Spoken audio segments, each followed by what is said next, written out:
He's a basketball legend and also an accomplished author. The new book, it's called Coach Wooden and Me. Kareem Abdul-Jabbar is with me. Thank you so much for being here. I feel like I know a lot about you and I know a lot about Coach John Wooden, but you were able to talk about him in a way that other people cannot. What is one thing you wanted to tell in this book that the general public or even the sports fan just didn't know?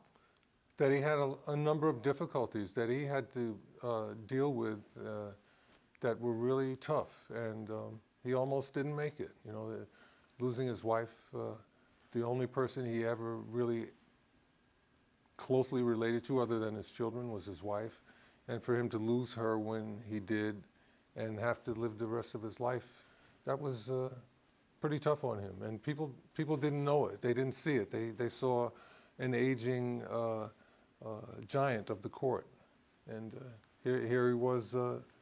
He suffered a lot.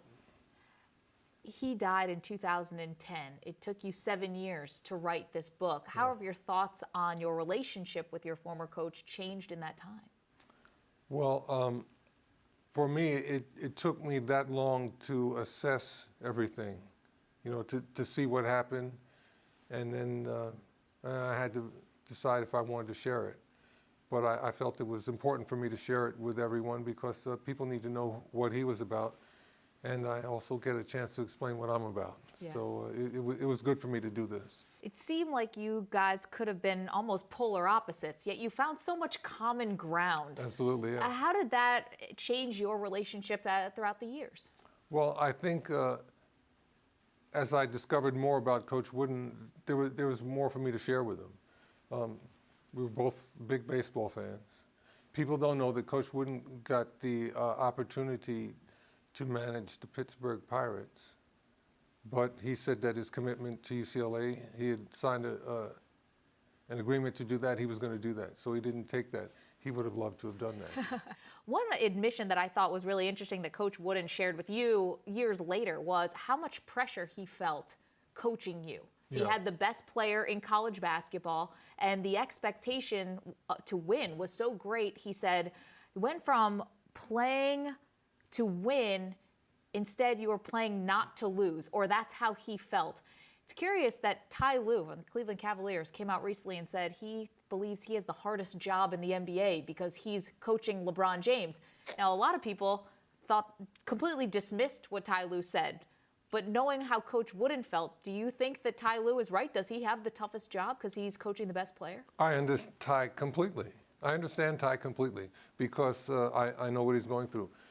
The fact that you do not anymore have a sense of discovery, I mean, you can only do it again. You can't do it as well as you did it the first time. The first two wins for UCLA were ridiculous. They were wonderful. You know, he took a team with no starting player was taller than 6'6", and in 1964, they wiped everybody off the court, undefeated season, out of nowhere. And it was so much fun, and no one expected it, and the joy of discovery of your own capabilities and everything that the UCLA program went through, that was all gone when I got there. Everybody expected them, oh, you guys are going to win it all. It's a different vantage point. When people know that you're very good and they expect you to win, it takes a lot of the fun away because you're not testing yourself in the way that you thought you were against equal talent. Everybody says that you're better, and you know it diminishes it somewhat. Of course, so much of your life is about basketball, and your relationship with John Wooden was about basketball, but it was about other things as well. You lived through a tumultuous time. You were an outspoken activist, changing your name, converting to Islam. As these milestones in your life started to happen, in what ways was he with you or not with you during a lot of those moments? Coach Wooden wanted to know that we were doing things the right way. Whatever our choices were, that we were handling them the right way. So, you know, insofar as I was becoming Muslim, he saw that I was making I studied it, and I was making a choice that came from within me. I wasn't being manipulated. And that was what was important to him. There was a group called the Black Muslims at that time.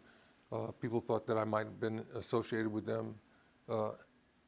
They kind of misled people in certain ways. I didn't want to be involved in that. And when Coach Wooden saw that I was with reliable people, he backed off because he knew that this was my heartfelt belief, and I wasn't coming from some really bizarre place.